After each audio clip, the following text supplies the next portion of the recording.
And now to a surprising reversal from President Donald Trump after pushing Democrats and even members of his own party to move on from the Jeffrey Epstein files. The president is now urging his own attorney general to unseal grand jury testimony in the case. ABC's Nicole D'Antonio has the details.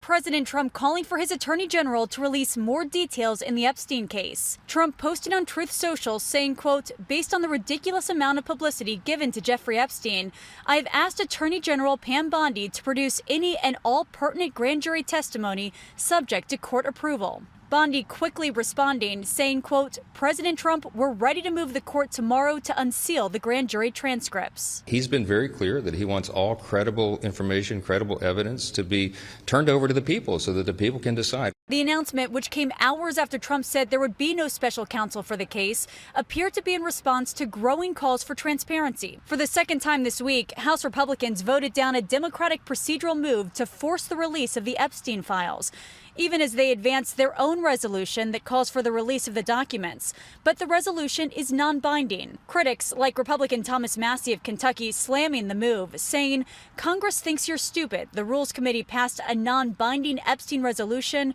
hoping folks will accept it as real. It forces the release of nothing." The deep divides over transparency and loyalty to Trump now spilling into full view.